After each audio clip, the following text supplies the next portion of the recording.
We have Patty Armini still here, and our still here. Thursday co-host. And we have Jim Timonier. He is the Ashtabula City Manager, and there's lots going on in Ashtabula. So we're going to pick his brain about that. First of all, I want to mention, I just checked the weather. The temperature was 68 in Conneaut. I glanced out. It's now 69. And we're looking for thunderstorms around 9 o'clock in the morning, 10 o'clock in the morning, 11 o'clock in the morning, 12 o'clock.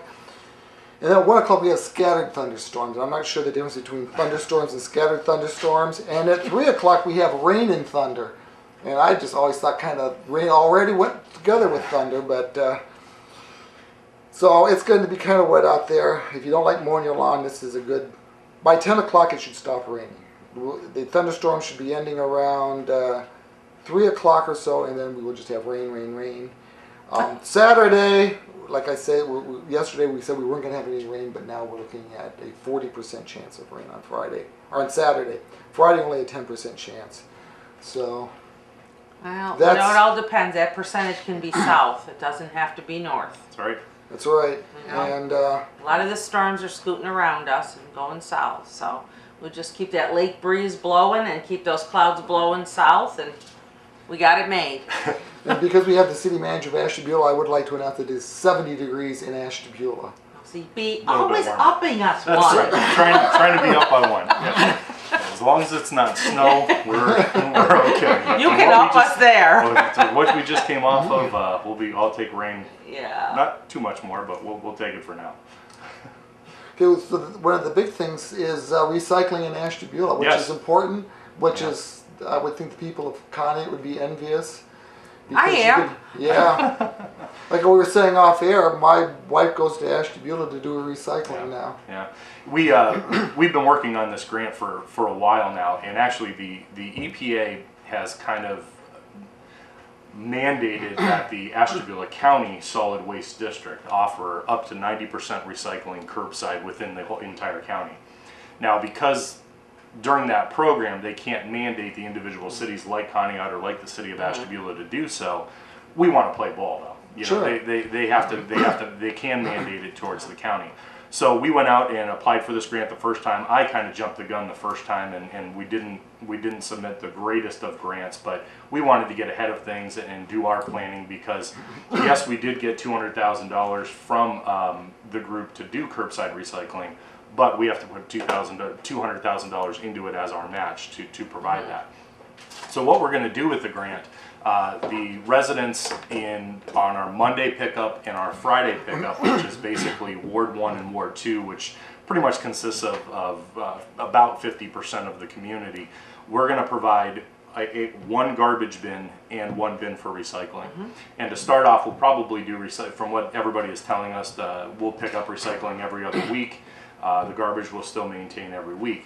So there's one bin for recycling, so you're not looking at the bottom of the thing to say this goes in this container, this goes in that container. Right, exactly. We're going to do single stream recycling. We feel it's the most efficient and best way to get people to recycle, so you don't have to have, you know, a glass, a plastic, a paper, and everything separated.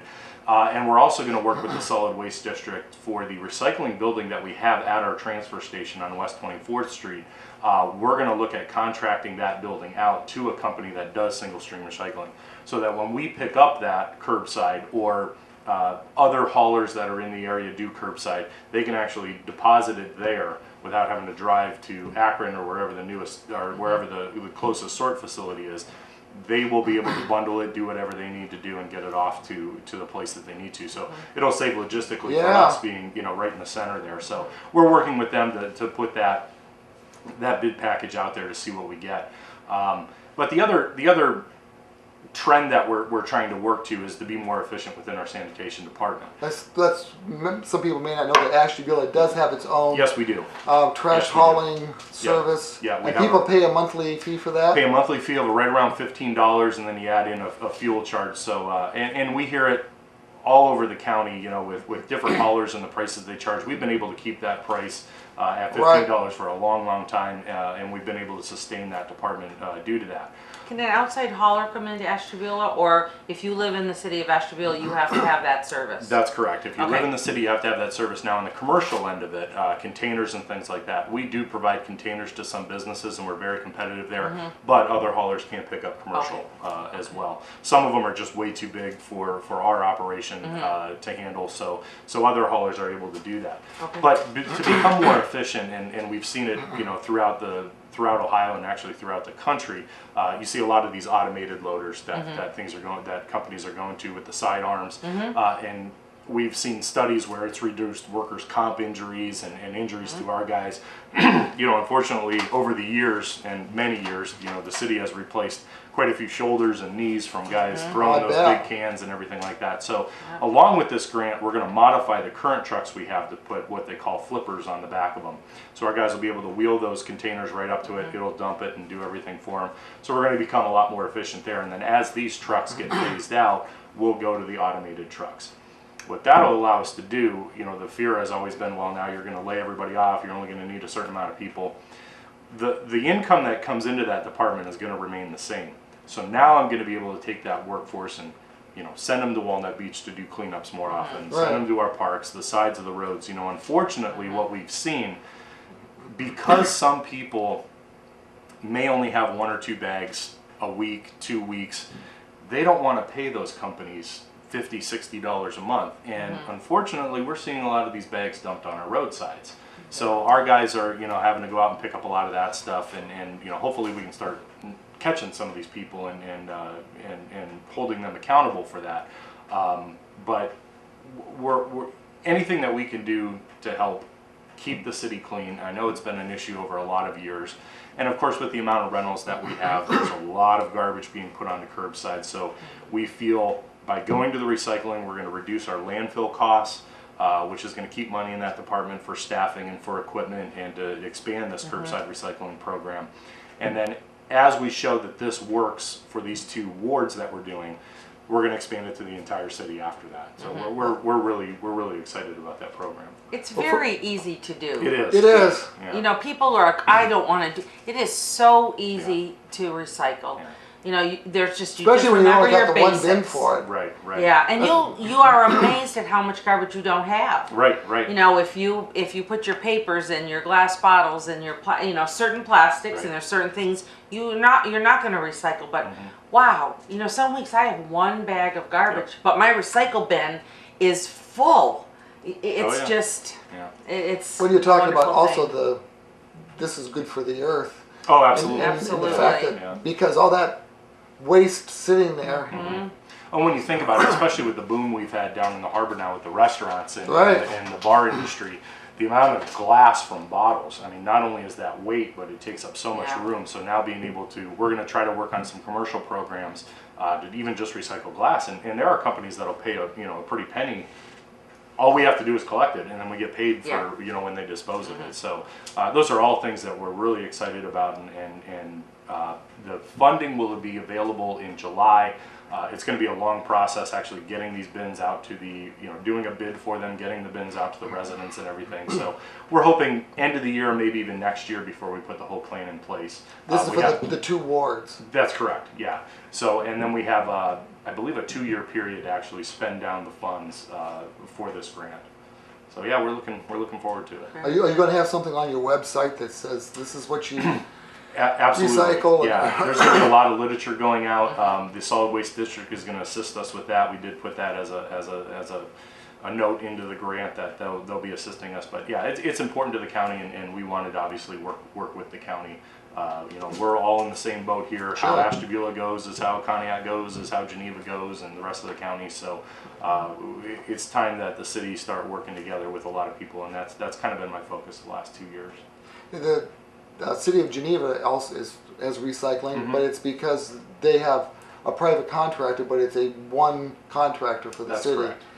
Everybody bid on it, and the best bid covers the city. So something hopefully we can get in county at some point. There are private haulers, but otherwise they can follow my wife's track to Ashtabula to do Yeah. the recycling. Yeah, and actually, our for anybody that wants to recycle, our recycling building is open 7 to 3 Monday through Friday, and we've actually even opened it on Saturday from 9 to 1. You can drop off recycling, and our transfer station is open if you have other garbage or materials that you need to get rid of. You just go on the scale and pay a nominal fee to dispose of it there, rather than trekking all the way out to Geneva to the landfill and going through all that muck. You can come right down to our transfer station. You know, I And saw where is the your oth- transfer station located? It's off of Lake Avenue, right across from ACMC Hospital. It's on West 24th Yeah. Street. If you drive towards the back, Yeah. you'll see the transfer station. The other day I saw somebody left a overstuffed chair on I-90. And they actually were able to get off on I-90, haul the chair off, and then drive away. Yeah. It happens all over, unfortunately Yeah. we have certain areas in the road, in the city that we know are hot spots. We picked up 40, 50 tires from one corner one day. We did 2 tire amnesty days where we got a grant to dispose of tires for free for residents of the city. We did one about 3 weeks ago, and we brought in about 1,200 tires in a 3-hour period.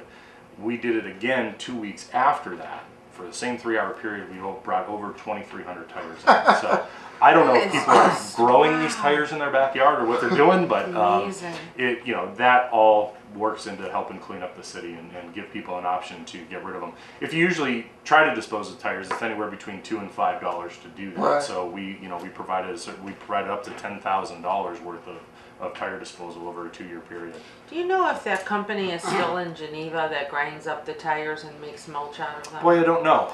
I know that there was a local woman who started a recycled mulch with the rubber, and actually we did a playground with it, with certified playground mulch, which is a little bit more expensive than what you put in your yard. But no, they I don't know if that is still there or not. There's companies that do that. There's companies that also do. Yeah. They actually put in a mix of asphalt. They'll put road grindings in the rubber and the asphalt. It's an ODOT approved mix.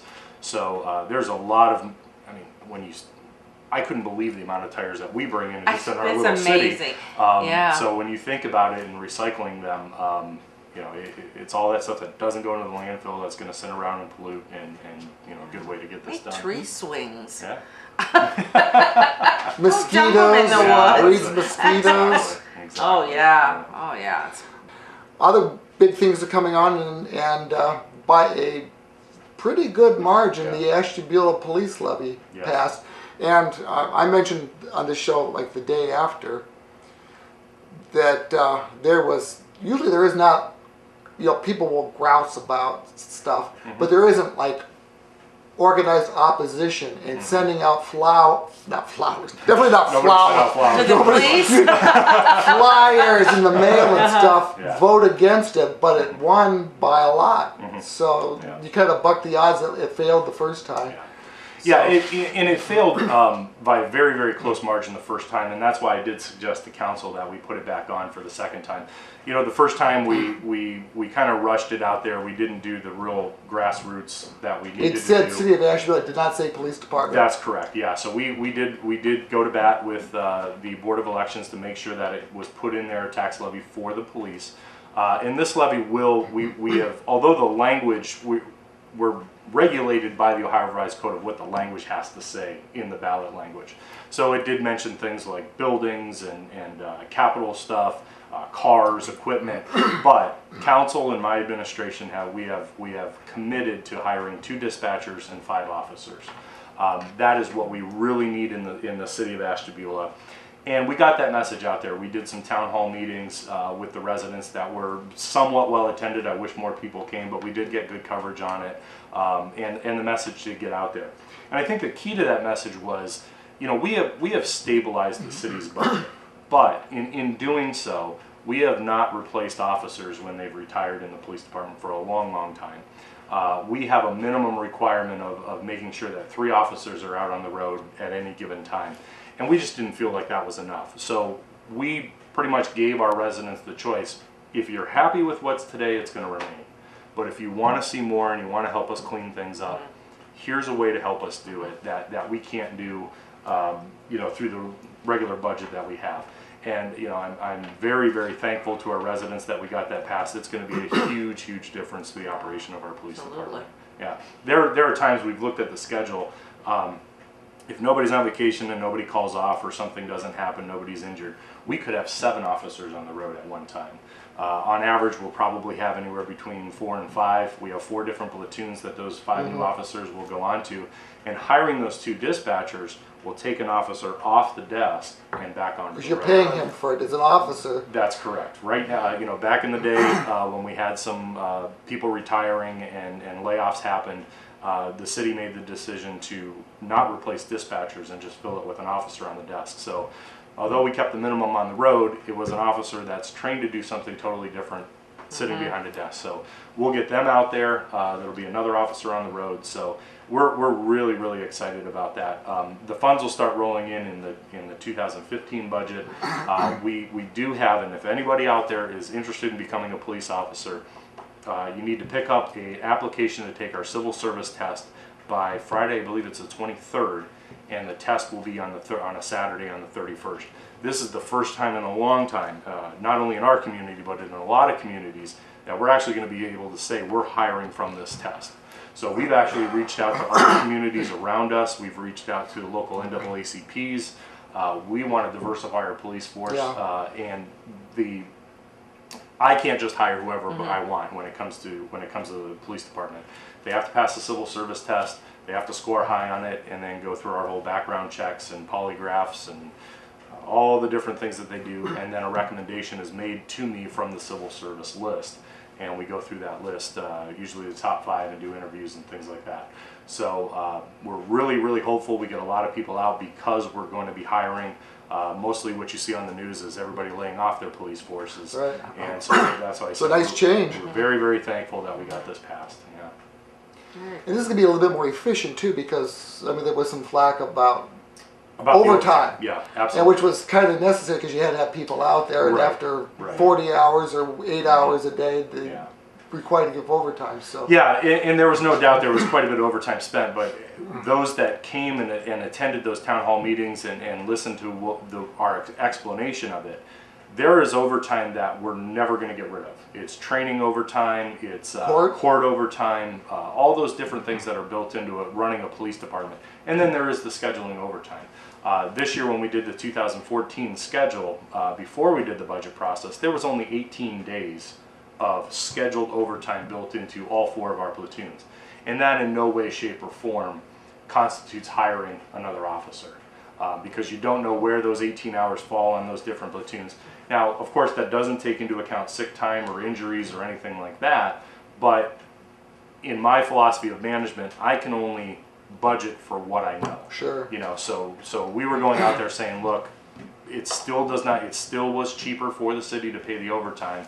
And some of the guys did like working that overtime, and a lot of them didn't. I mean, there were times we had to mandate people to work overtime per the contract because we couldn't find people to work those shifts. It's And hard when you have safe. families. Right, exactly. Well, it's hard also. Right. It's hard 8 with hours families. in the car, and who knows what you have to put up with, and you have to be polite to people you don't want to be polite with. Yeah. And then so now you got to go out and do it for another 8 hours or 4 Well, hours. and But your actually family our- suffers. Your Right. families suffer when it's Right. mandated overtime, Yeah. and it's continual. You know, and that's not fair. And our shifts are actually 12 hours. So Okay. there are guys working, 16 hours straight on the road doing their thing. And if anybody's ever listened to our scanners, it's not, every once in a while you're running. You're going from call to call. Yeah. There's only 3 officers on the road for 19,000 people and, almost 8 square miles.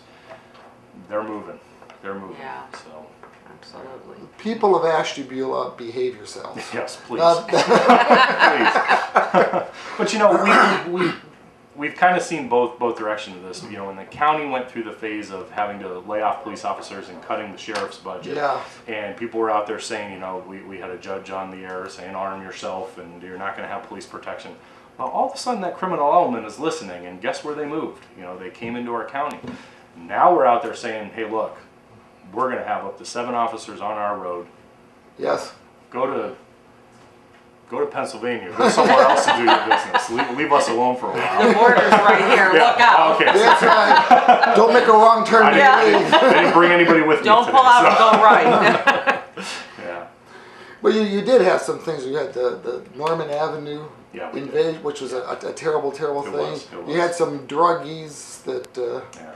And you know the sad reality. They went to the wrong house and they shot and killed a mother or son. And Right. Seriously, And you know that incident, and I know there's been a lot of crime, and actually, believe it or not, our crime rate has been down, but the incidence of violent crime has been up. But that was one of those very, very, very few incidents that we can actually point to a case where the victim did not know the person committing the crime. Most of these cases, when you hear about them, they're related. Right. There's something going on there. And sadly, which is a reality of this area, most of the people that we catch committing these crimes are not from this county. They're coming here and doing their business. They're shacking up with people that live here.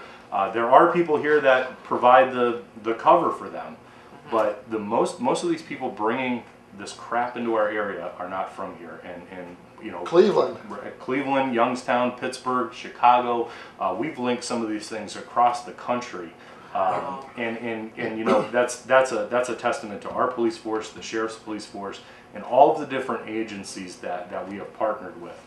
We have an exciting program coming up with the Attorney General's office called the Safe Neighborhoods Initiative. The Chief Stell heard about this program, and the guys in the department heard about this program. It's called the Safe Neighborhoods Initiative, and basically what it is through the Attorney General's office. You know, obviously all communities know their what I refer to as frequent flyers. We know who the bad guys are, and although we might not have caught them doing the big thing yet, we know who they are, and we can bring them in and have a little talk with them. And that's essentially what this program does. We identify them, we know their crews. The Attorney General's office has been here. Bob Fiatal has been our contact with them, and they have identified the people that we want to have a very frank discussion with. They're not coming in to be arrested. They're not coming in to be, you know, here's what you're going to do. They're going to be given options. And the chief and I, along with the county prosecutor, Mr. Nick Irochi, actually went down to Warren to see this thing in action. And I got to tell you, it was pretty powerful. I mean, it really pulled at myself to see a group of men and women sitting in a jury box who've probably never been on that side of the table before, but being confronted with a federal prosecutor, being confronted with their local sheriff and their local police department chief, the mayor of the town, the coroner, a parent of a victim of a violent crime, and a gentleman that was rehabilitated that saw that this is not the life to be. And I got to tell you, the coroner pictures were probably the ones where you finally saw this group really sitting back and listening. Some of them were in tears watching this and hearing this. So they had pictures of murder victims? Pictures of murder victims, and you know, being shot like you see on TV isn't as glamorous as people think. I mean, there are a lot of things that happen to you, and a lot of disfigurement, and a lot of damage that's done by a bullet. So basically we're saying to these people, we know who you are, and if we catch you doing this stuff again, it's not going to go through our local courts anymore. We're going right to federal prosecution. And we can do that. They mentioned a case where a gentleman was out on disability, and they found just a 9mm shell in his pocket. That constitutes having a weapon on you.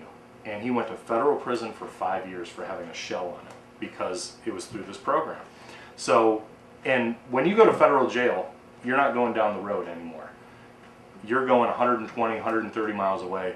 Your girlfriend's not going to come see you. Your kids are going to forget about you. Your family's not going to be able, I mean, if it's putting food on the table or going to take a trip to see you, what do you think they're going to do? Well, Chief Stell told me that you may end up in San Francisco. You might, yeah. And there are times where if you look on the website of where these prisoners are, there's some times where it just says in transit.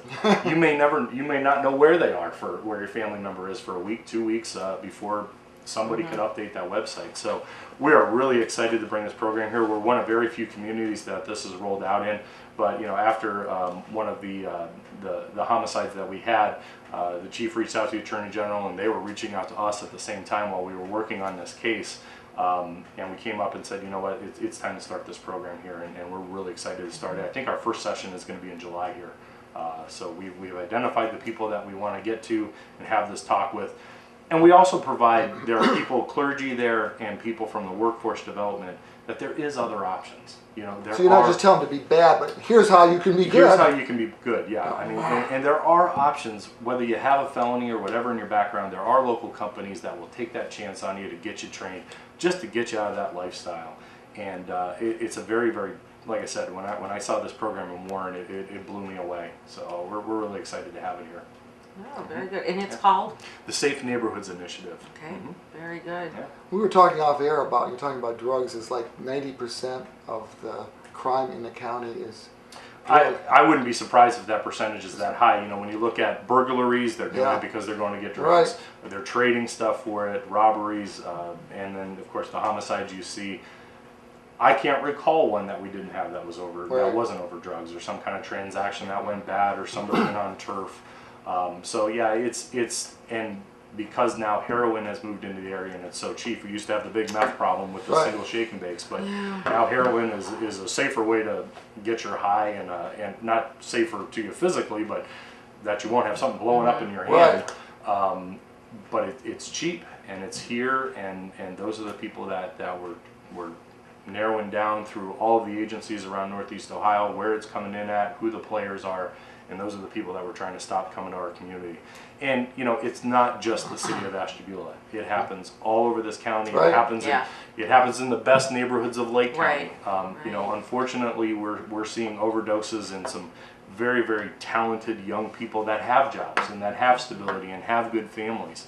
So it's not limited to poor people. It's not limited to those without homes. It's, you know, when people get into the, I'm very fortunate. I've never been addicted to anything or had any problems like that. But when they get hooked on this heroin, it's very hard to overcome. And I'm sure everybody has gone to websites and seen, I think one of the telltale signs of this drug problem, when you look at pictures of people when they're young and then a year or two after they get on stuff, just the total devastation it does to your body. I don't know how people can put this stuff in their bodies. Yeah, But I agree with you. I agree with you there. But then we are not in that situation. that's right. Yeah, You know, that's so right. it's Yeah. They made a decision at some point. Right. And yes. Yeah. And that's the We are unfor- products of our choices. That's right. That's right. But you know what? Here's now a choice to get out of that lifestyle, and that's what we're hoping that this program provides. Is here's some clergy to really help you spiritually. Here's some people that can help you get into a job, and here's the company that wants to take that chance on you to show that you are important not only to this community but to them, and you need to be important to yourself and your family.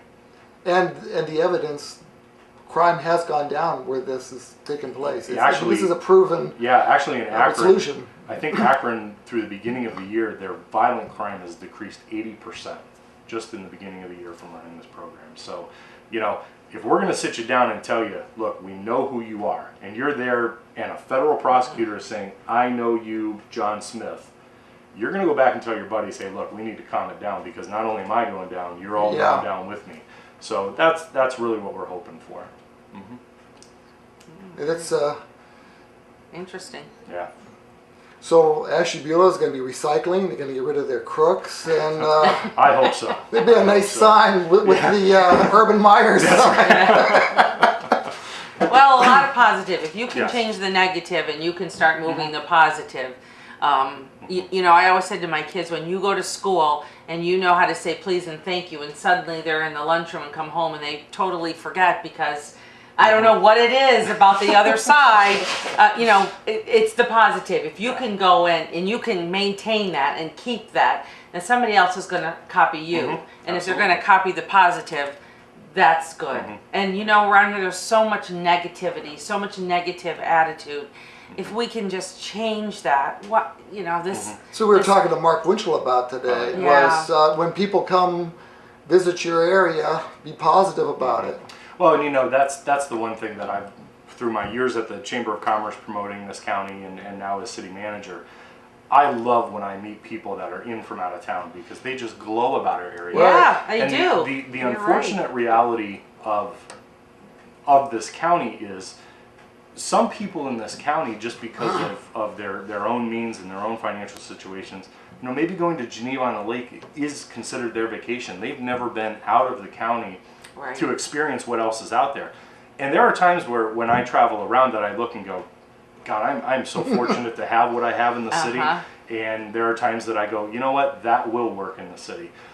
There are two stories I always tell about that. The one is when we started the Wine and Walleye Festival down in the Ashtabula Harbor, the lift bridge. Everybody in this community times their routes by when that darn bridge is going to go up and down.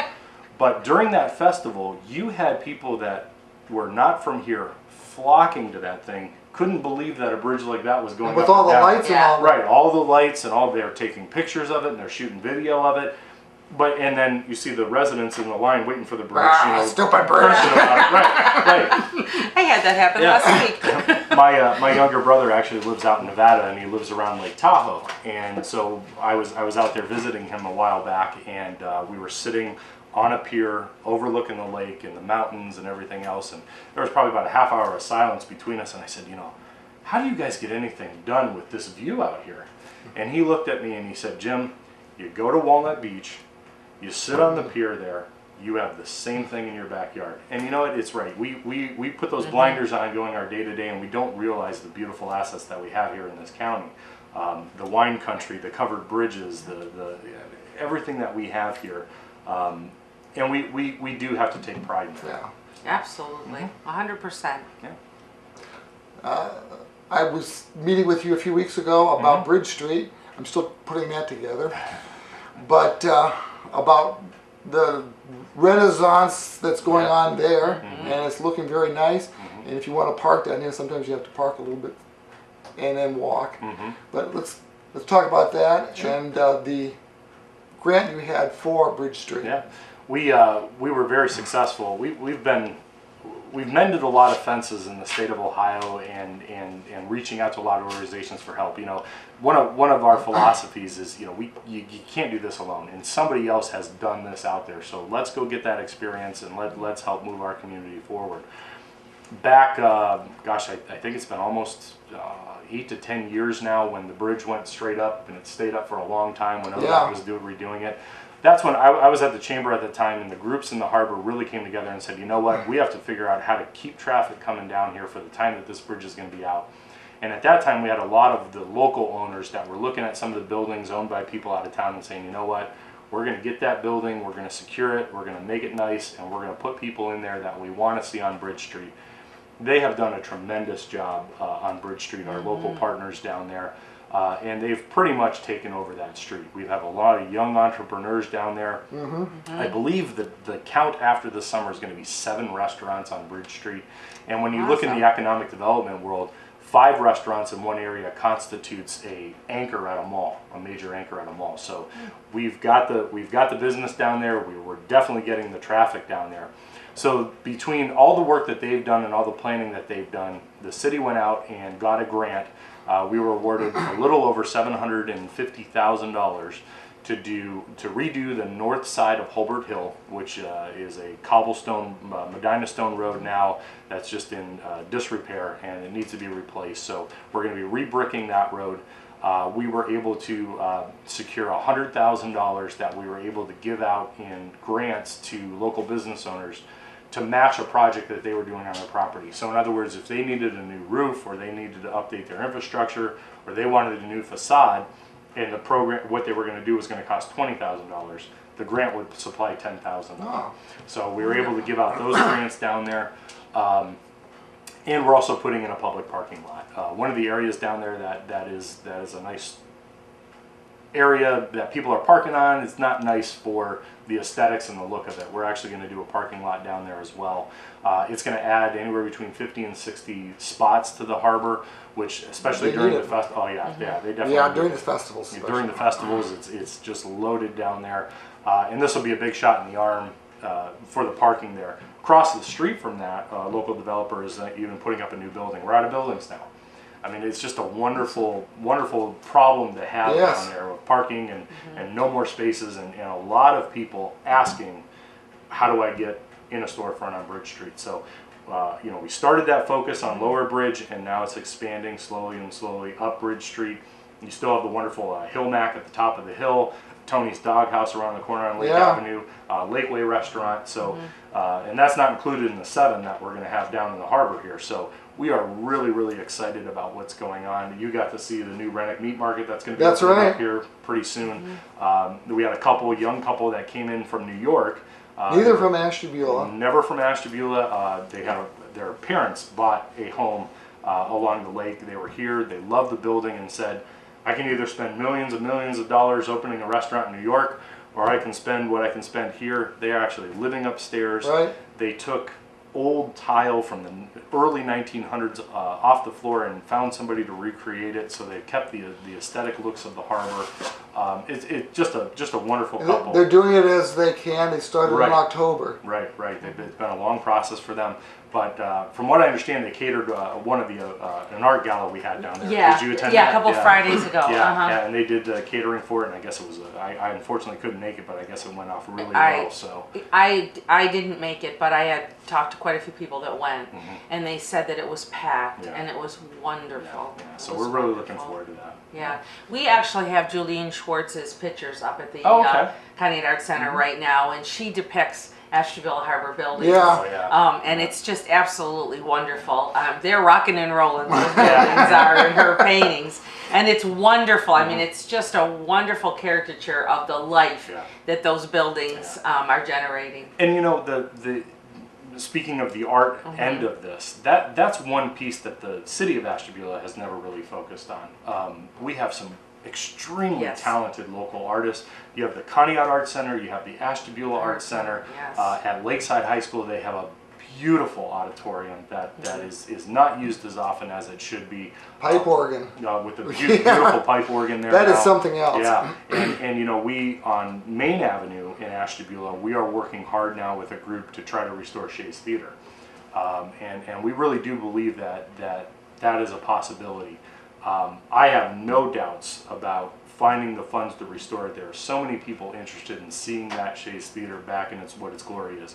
We've done some sustainability studies, which kind of borderline, you know, is it going to maintain itself over the years?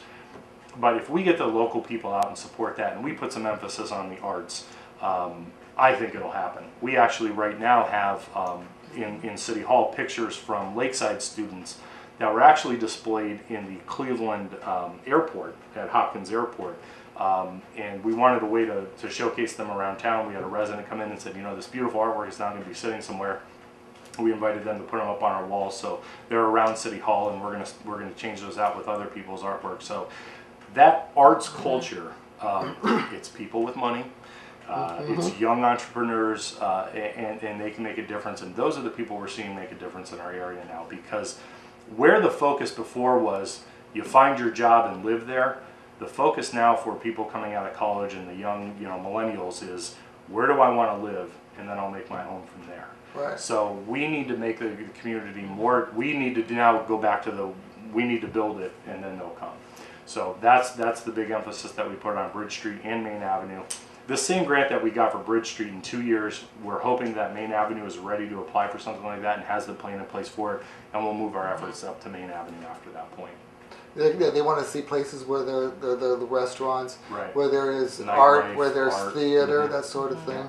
And you know, essentially they want to see a clean community with green space and good schools. And those are the things that we're working hard and partnering with everybody, our school districts, and not only just the school district in your backyard, but all school districts around the county. It makes a huge difference. Yeah. You know, with ACMC, one of our largest employers in the city, they're recruiting doctors all the time.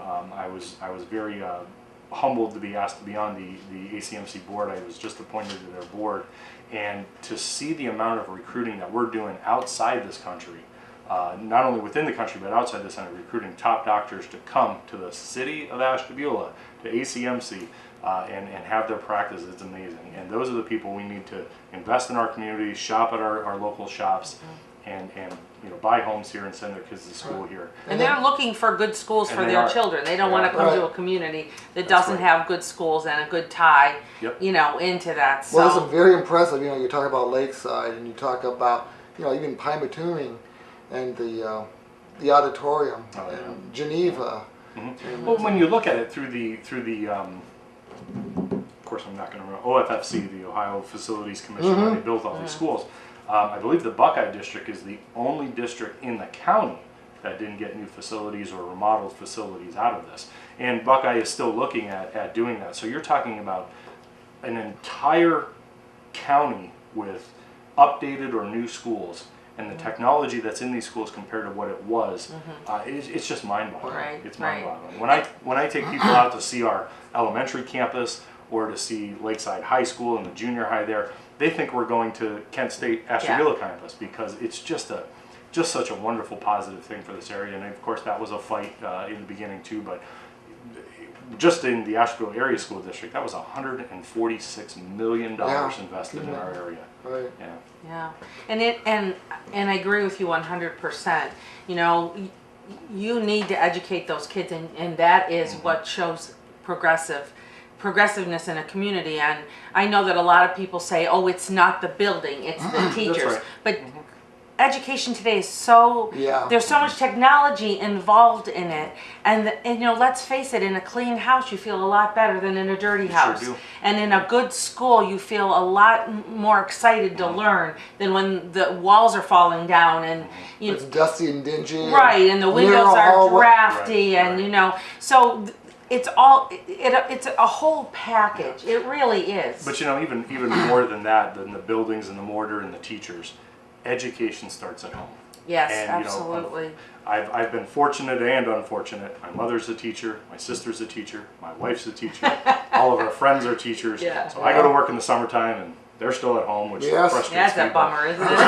my wife has almost 160 kids this year, and at the last teacher conference, she had 5 parents come in. Isn't that Out of something? 160 kids. And of course, those are the 5 parents they don't need to see. Right. So education Absolutely. starts at home, and it starts at a very, very young age. Yep. And if we can get to these kids at that young age, they will be productive citizens. Yep, absolutely. I just want a little observation. Is Ashtabula city government is a lot different now than it was 4 or 5 years ago. It sure is.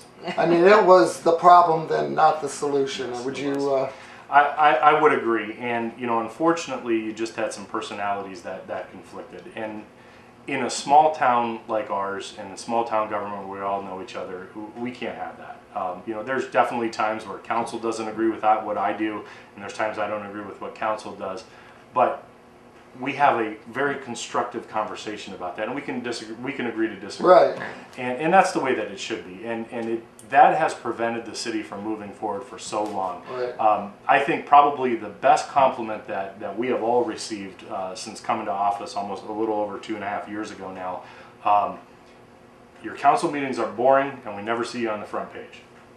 We've done our job, in my opinion. You know, because we get in, we get business done, we do a ton of work in committees. The president of our council, Mr. Ducro, he and I probably talk to him more than I talk to my family sometimes, but we're on the phone late night and during the day, and I want to keep them abreast of what's going on, and I think that's the way that it should be. With the way that our charter's designed, I try to give them as much information as I can so that they can help me dispel the rumors that go out there, and they can be informed and not blindsided on the, you know, when somebody comes up and says, hey, why are you guys doing this?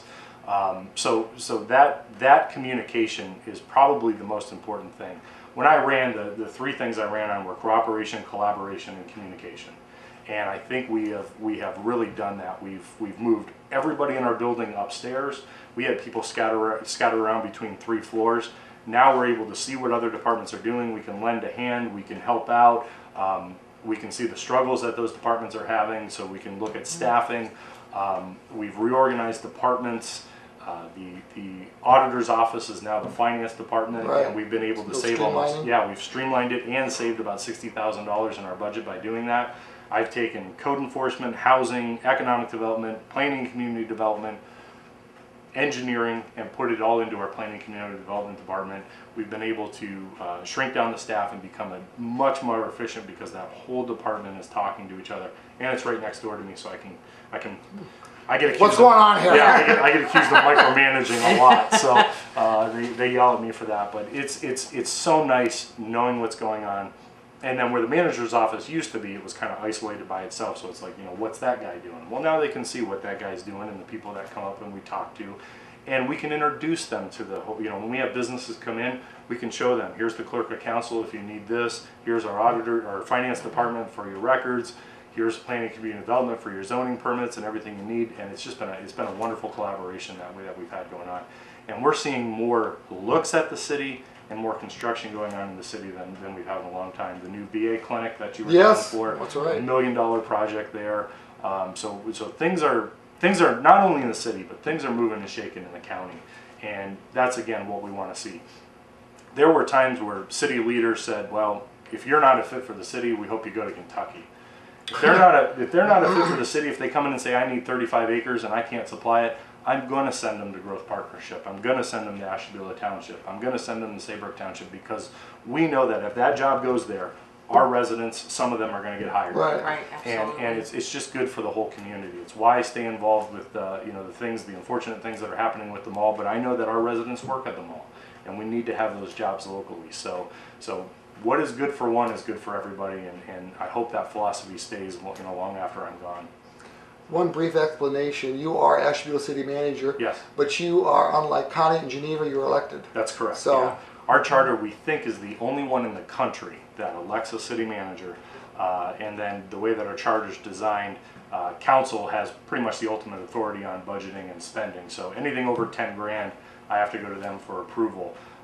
So I always push it off on Mr. Ducro that he's the most powerful guy in the city. So, but it would be considered a weak mayor, would it, as far as?